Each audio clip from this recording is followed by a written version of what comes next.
warahmatullahi wabarakatuh.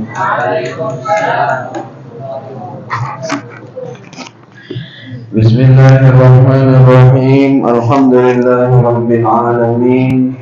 Wassalatu wassalamu ala asyrafil anbiya'i wa imamil mursalin sayyidina wa habibina wa qurrati a'yunina Muhammadin wa ala alihi wa sahbihi ajma'in, amma ba'd. ونوينا التعلم والتعليم والتذكر والتذكير والنفع والانتفاع والإفادة والاستفادة والدعاء إلى الهدى والدلالة على الخير والحث على التمسك بكتاب الله وسنة رسوله صلى الله عليه وسلم ابتغاء قربه وثوابه منه سبحانه وتعالى. قال المؤلف الإمام النووي رحمه الله تعالى: ونفعنا بعلومه وبعلوم سائر الصالحين، إلى أن قال عن أبي سعيد عبد الله بن مغفل رضي الله عنه قال: نهى رسول الله صلى الله عليه وسلم عن الخلف، قال: إنه لا يقتل الصيد ولا ينكأ العدو، وإنه يفقع العين ويكسر السن، متفق عليه.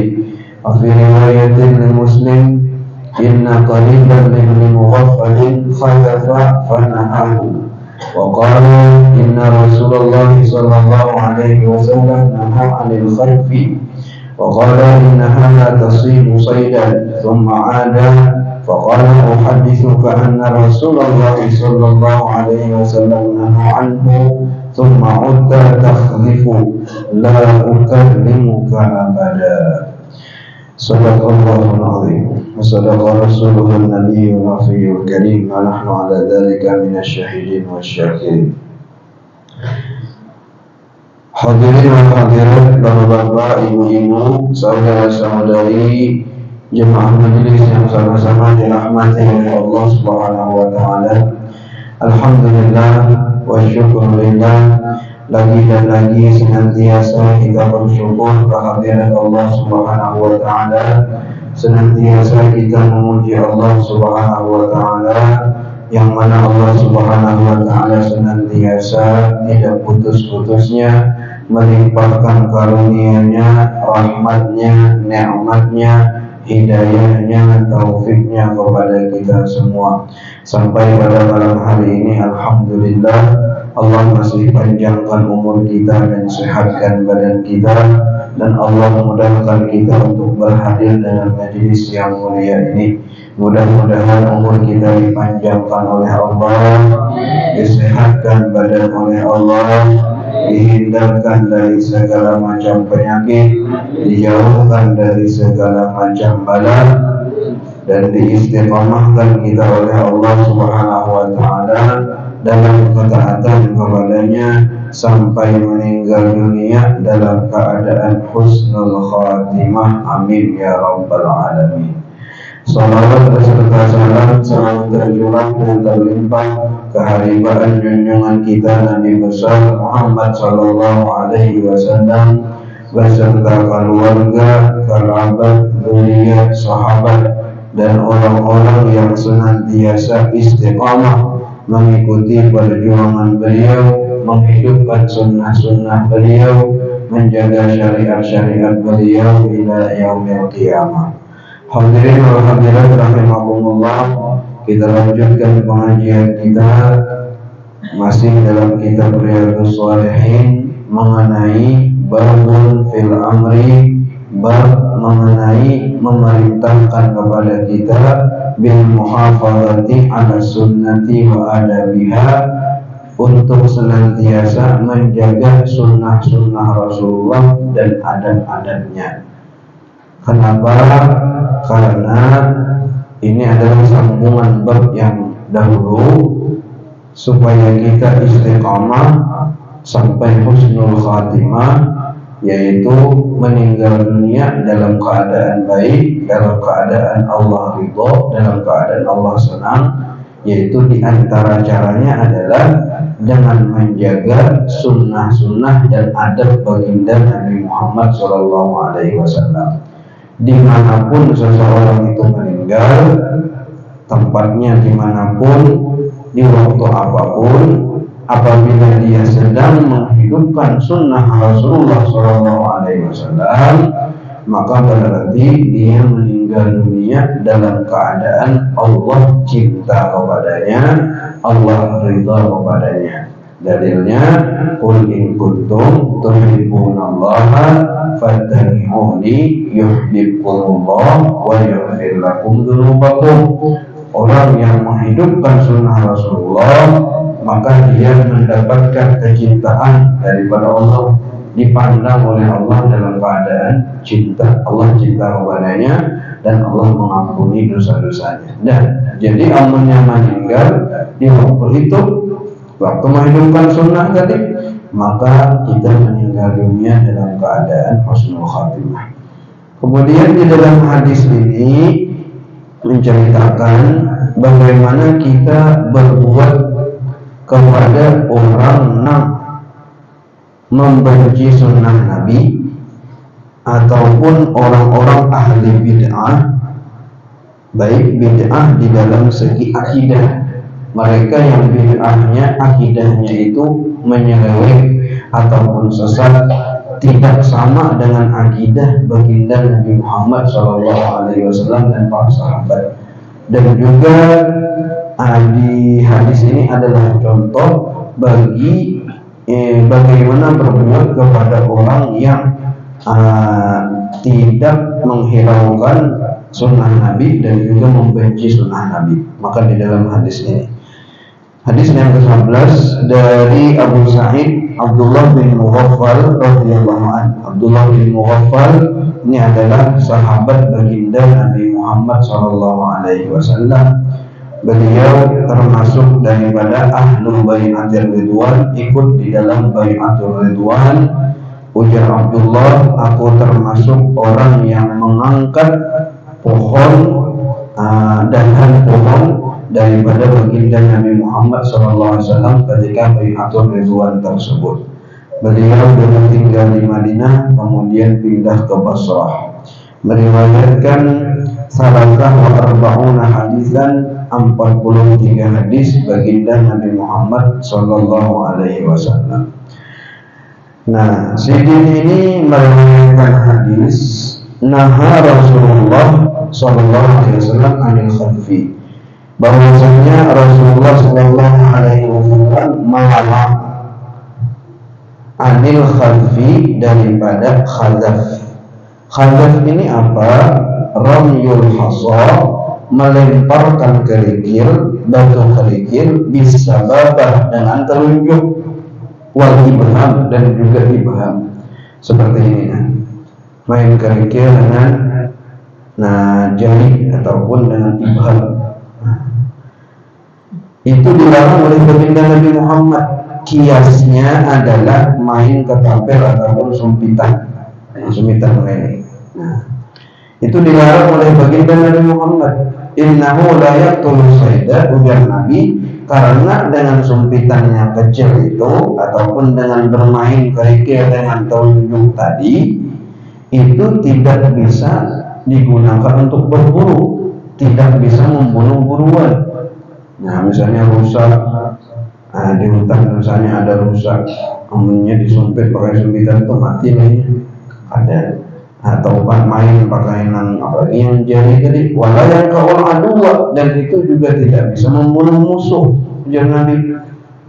Wa innahu yaqul aina, tetapi hanya saja dia itu ada mudaratnya. Mudaratnya apa? Dia bisa kena mata sehingga bisa membuat mata picak.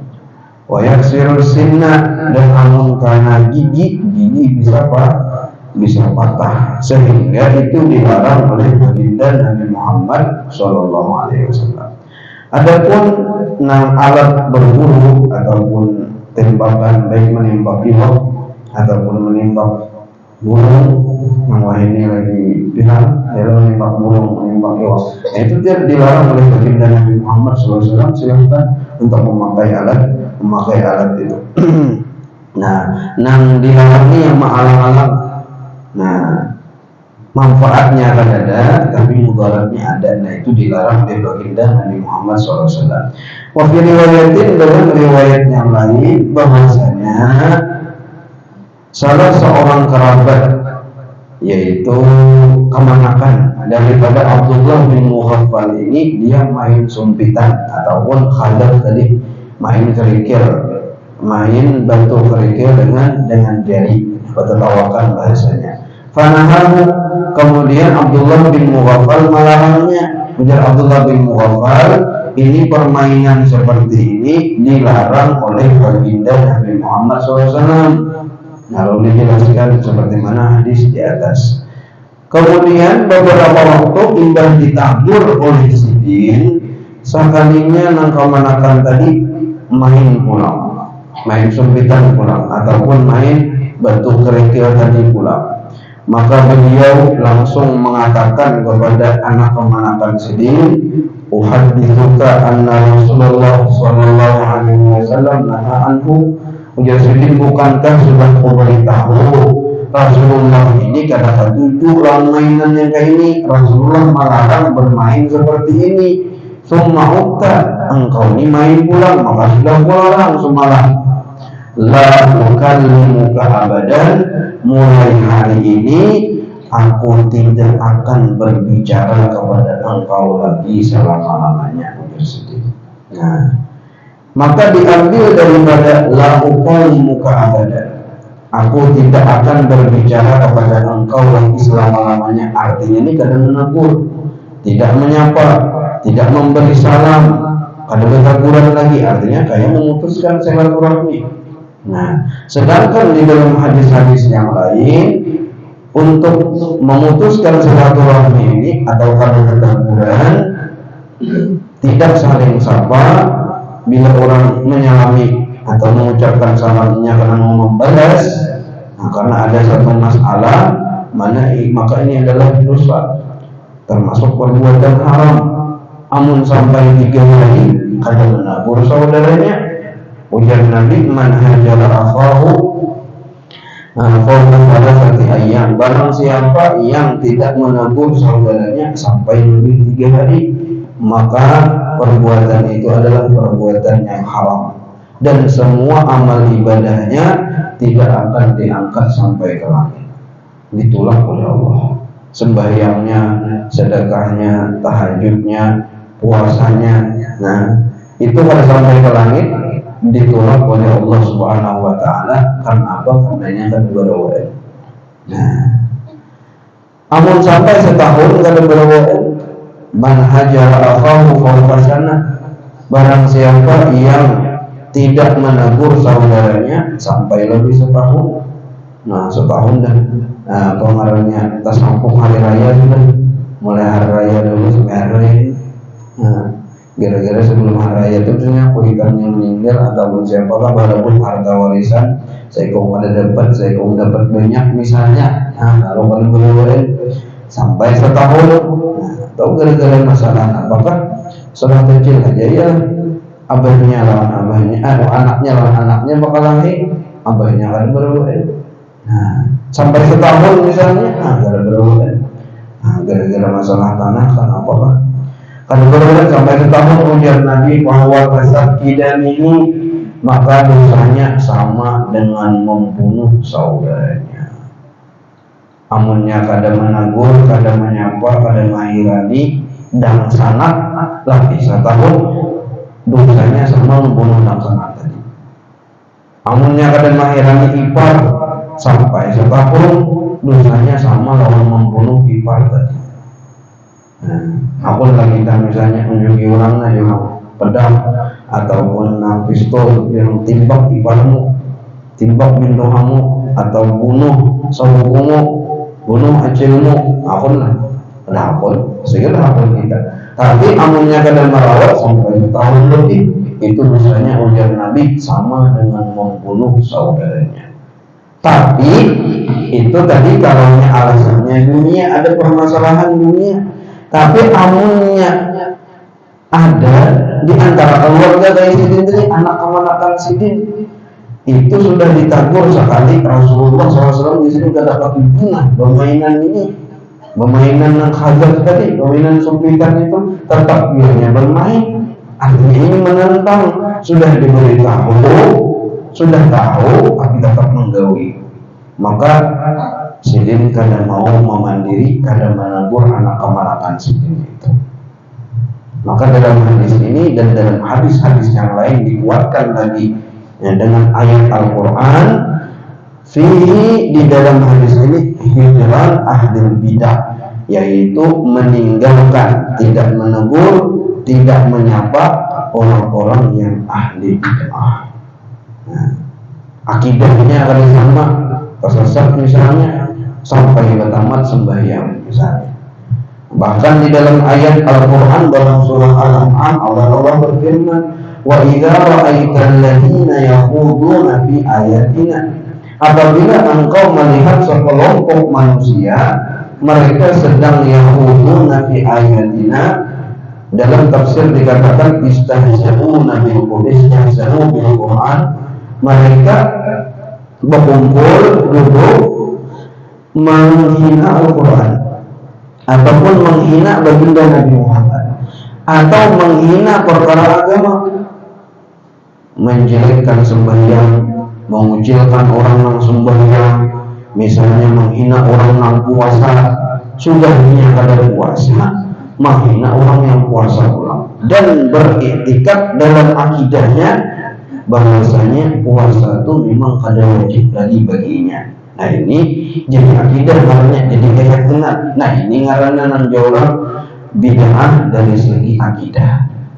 Nah, kalau nya kada sembahyang, kada puasa karena koler, itu termasuk dia itu orang beriman, orang Islam.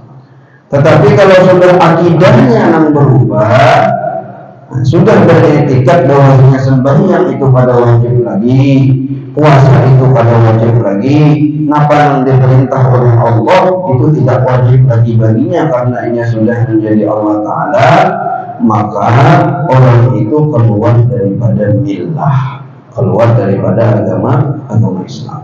Nah, maka ada arahan daripada Allah. Yang pertama, apabila engkau melihat kelompok seperti itu, mereka sedang berbicara, mengucilkan, meremehkan, mengolok-olok agama, maka fa'arid anhum, itu pertama. Engkau berpaling daripada mereka, kada usah duduk, kada usah didengarkan. Nah, karena bermasalah, karena mendengarkan, fa'arid anhum. Wa idza ra'aital ladzina yakhuduna fi ayatina fa'arid anhum. Kemudian wa imma yunsiyannaka syaitanu fala hatta yakhudu fi haditsin ghairi, sampai mereka mengalih pembicaraan mereka mengenai sesuatu yang lain. Nah, amunnya bukan yang itu dua, tapi pandirannya misalnya masalah nang berumah kah, masalah berdagang kah, masalah nang lain. Nah, kada apa-apa. Nah, duduk aja kada apa-apa.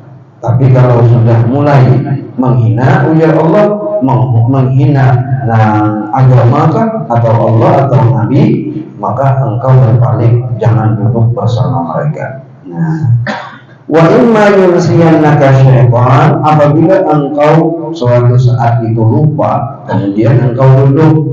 Nah, lalu mereka sedang berbicara seperti itu, maka ujar Allah ba'dal dzikra, maka engkau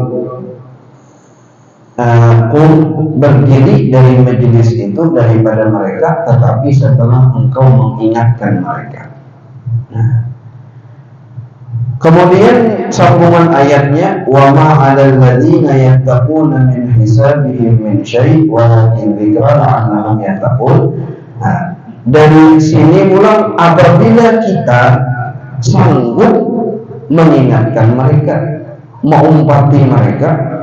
mengumpati maksudnya ini pembicaraan mereka sehingga kita tidak terbawa panas, kemudian tidak terbawa emosi, dan kita bisa mengarahkan mereka, mengingatkan mereka, dan selainnya mendakwahi mereka. Bukan kita yang terdakwah, tapi kita bisa mendakwahi mereka. Maka ujar Allah, silahkan duduk bersama mereka.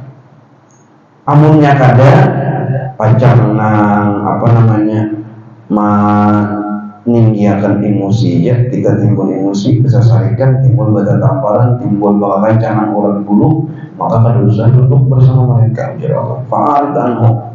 Nah, jangan duduk bersama mereka. Tapi amun bisa mengingatkan, bisa mendakwahi, maka la'allahum yattaqun, mungkin suatu saat mereka akan menjadi orang yang bertakwa atau kembali. Nah, seperti itu. Jadi hukumnya boleh pada menegur orang-orang fasik, tidak menegur orang-orang yang membenci sunnah.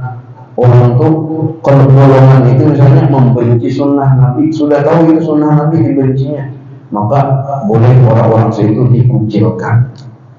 Nah, orang yang kata sembahyang, yang kata itu bertanya, dikucilkan.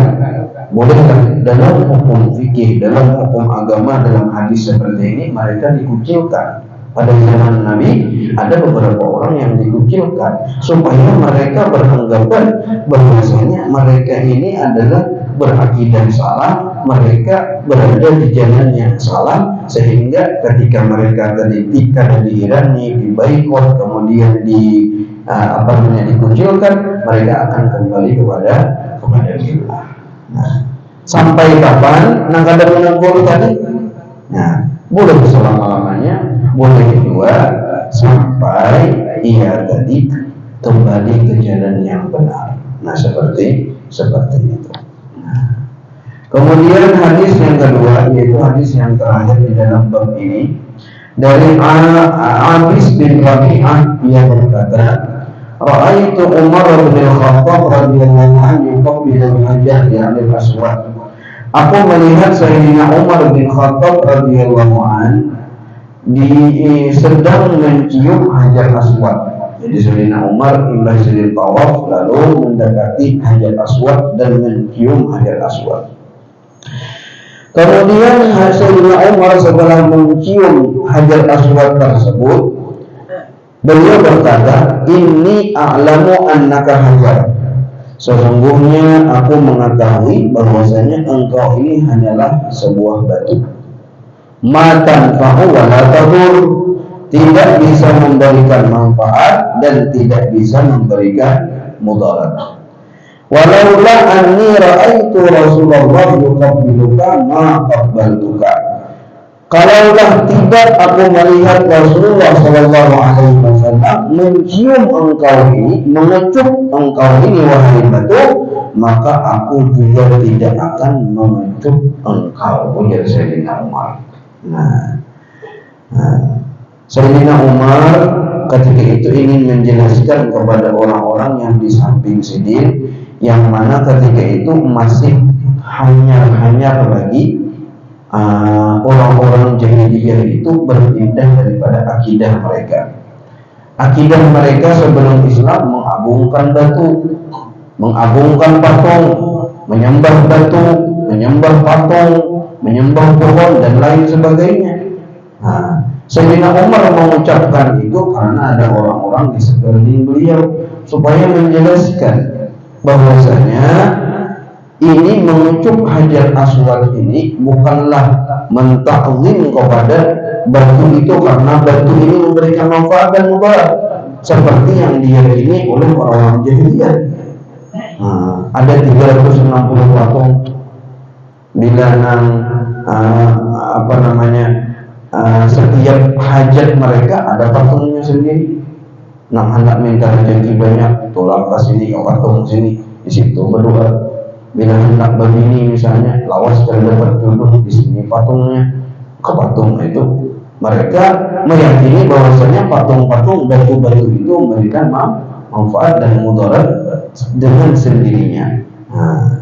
Maka Sayyidina Umar katakan itu dulu hajar aswad supaya mengajarkan orang-orang yang dulunya berakidah seperti itu bahwasanya setelah Islam ini maka akidah itu dibuang. Jangan ada yang berakidah, yang berkeyakinan seperti itu. Samailah batu cincin kah, batu apa, semua batu apapun itu tidak bisa memberikan manfaat dan mudarat. Makhluk selain daripada Allah tidak bisa memberikan manfaat dan mudarat kecuali biidznillah, dengan izin daripada Allah. Ujar Allah manfaat, memberi manfaat. Ujar Allah mudarat, memberi mudarat.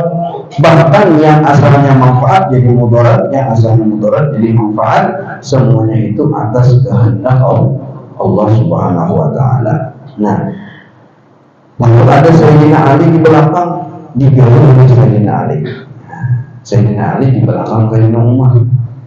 Ujar Sayyidina Ali, qala lahu Ali bin Abi Thalib radhiyallahu anhu. Sayyidina Ali berkata kepada Sayyidina Umar, membisiki, wahai Umar, innahu yadur wa yanfa. Ujar Sayyidina Ali, wahai Sayyidina Umar, ini Hajar Aswad ini bermanfaat juga dan memudarat juga. Nah, bukan berarti dari batunya itu sendiri memberi manfaat dan mudarat, ada.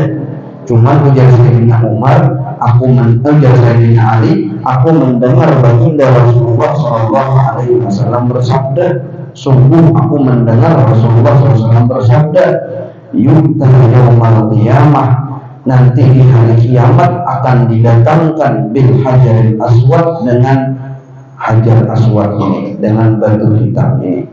Walau lisan, dia memiliki lisan, dia memiliki mata, dia memiliki telinga. Walau lisanun dzalik, dan dia memiliki lisan yang sangat fasih. Yashhadu liman istalamahu bitauhid, maka dia akan bersaksi, berbicara nanti di hari kiamat bagi orang yang telah mengecup dia waktu di dunia. Nah, kita di umrah ataupun haji misalnya, pas tawaf, kawal mengecup Hajar Aswad, itu adalah sesuatu yang luar biasa. Pertama, faidahnya, fadilahnya, orang yang mampu mengecup Hajar Aswad itu sampai terkecup, nah, maka semua dosa-dosanya diampuni oleh Allah. Kemudian yang kedua, Hajar Aswad yang sudah dikecup itu akan bersaksi kepada kita nanti di hari kiamat. Dia memiliki lisan, memiliki mata, memiliki telinga, dan memiliki bahasa yang fasih. Akan bersaksi bahwasanya orang ini atau kita yang menciumnya itu, mencium Hajar Aswad itu adalah sudah mencium dia ketika umrah, ketika haji. Nah, akan bersaksi, dan kesaksiannya itu akan diterima oleh Allah Subhanahu wa taala. Nah, liman istalamahu bitauhid, bagi orang yang mengecup dia dengan tauhid. Artinya mengisahkan Allah, dalam hatinya tetap mengisahkan Allah, tetapi mengecup Hajar Aswad ini adalah sunnah baginda Nabi Muhammad Sallallahu Alaihi Wasallam. Nah, dalam riwayat yang lain, wa dzakara anna Allah Ta'ala lamma akhadha al-mawaqif, ketika Allah Subhanahu wa taala mengambil perjanjian ala waladi Adam, atas semua anak Adam, apabila itu perjanjian itu di alam arwah.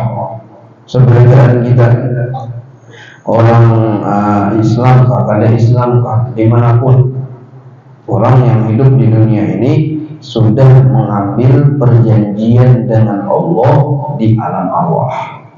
Nah, perjanjian supaya mengabdi kepada Allah, beriman kepada Allah, mentauhidkan Allah selama dia hidup di dunia. Nah, antara kita aja lagi ada sebagian manusia yang menunaikan janji tersebut, ada sebagian manusia yang tidak menunaikan janjinya tersebut kepada Allah. Maka setelah anak Adam tadi menghakimi berjanji kepada Allah, kutiba dzalika fi raqqin, maka ditulis perjanjian itu pada sebuah kertas yang lunak seperti itu. Wa alqamahul hajar, dan Allah lemparkan kepada Hajar Aswad itu. Jadi perjanjian itu berada di dalam Hajar Aswad itu. Nah, sehingga nanti dia akan menjadi saksi di di hari kiamat. Nah, ini mengenai Hajar Aswad. Nah, kemudian ada satu syahid lagi, pelajaran yang kita ambil daripada hadis ini, yaitu sesuai dengan judul daripada muhafadzah ala sunnah wa adabiyah, yaitu menjaga sunnah Nabi SAW dan adab-adabnya. Yaitu Sayyidina Umar beliau mengucup Hajar Aswad itu karena melihat Nabi mengucup Hajar Aswad. Apapun yang dilakukan oleh baginda Nabi Muhammad, itu pula yang dilakukan oleh para sahabat. Jadi adanya hukum sunnah, kemudian hukum khilaful aula, hukum makruh, hukum itu adalah belakangan. Kalau waktu di zaman sahabat bersama Rasulullah, apa yang digauli oleh Nabi, itu yang digauli sahabat. Kan ada milah-milah. Sampai Sayyidina Abdullah bin Umar itu, beliau bila lewat suatu daerah atau suatu kebun, beliau menunduk di situ. Bila lewat di situ bertunduk, bila lewat di situ bertunduk. Nah, ditanya orang, kenapa bila lewat di situ bertunduk? Ujar Sidin, dahulu di zaman Nabi di situ ada pohon. Nah, yang mana dahannya itu tak ke bawah. Bila Nabi lewat situ, Nabi bertunduk, kami bertunduk juga. Nah, kemudian pohon tadi sudah ditebang, sudah ditebang. Dahannya kan ada lagi yang menghalangi. Cuman karena saking mengikuti baginda Nabi Muhammad, hendak mengikuti baginda Nabi Muhammad, maka walaupun pohonnya itu kan ada lagi, tapi setiap kali lewat di tempat itu, Abdullah bin Umar menundukkan kepala beliau.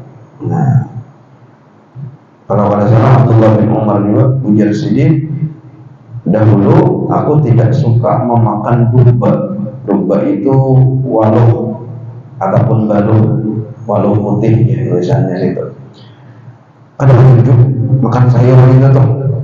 Tetapi ketika aku melihat Rasulullah makan, yang tetap bahwa dubba fi safar, Nabi itu mencari-cari mana waluhnya Nabi, mana balungnya dicari Nabi, tangan Nabi itu mencari-cari, artinya Nabi ketujuh memakan itu.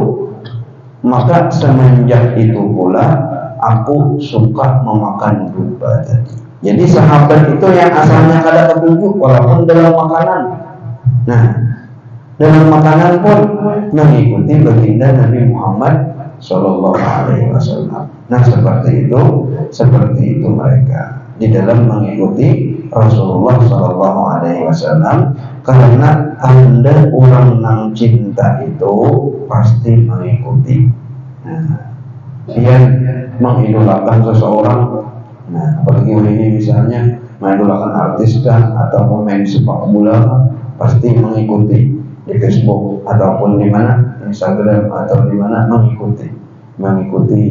Kemudian mengetahui lebih detail lagi kayak apa bajunya, bahkan nomor selawatnya tahu, kesukaannya tahu, yalah nomor topinya tahu, kesukaan makanannya apa yang dikatakan tahu, karena mengidolakan.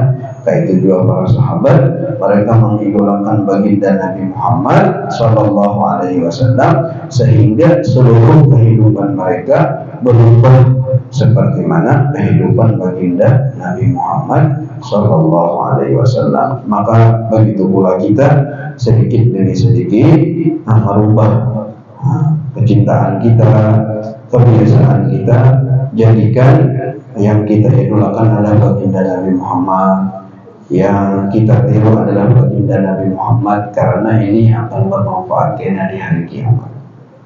Ya, kita mengandalkan ibadah kita, sembahyang kita tahu apa, puasa kita tahu apa.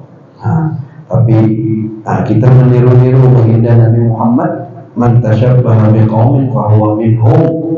Barang siapa meniru-niru suatu kaum akan dibangkitkan bersama mereka. Barang siapa mencintai suatu kaum maka akan dibangkitkan bersama mereka.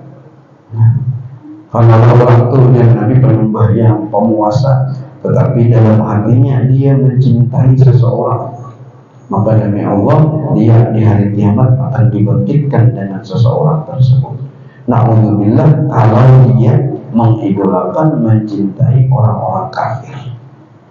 Dia sembahyang, dia puasa, dia sedekah, dia haji, tetapi idolanya adalah pemain sepak bola di orang-orang kafir. Idolanya adalah artis-artis Korea, idolanya adalah artis-artis misalnya India yang mana dia bukan Islam. Alhamdulillah kalau dibangkitkan bersama mereka di hari kiamat.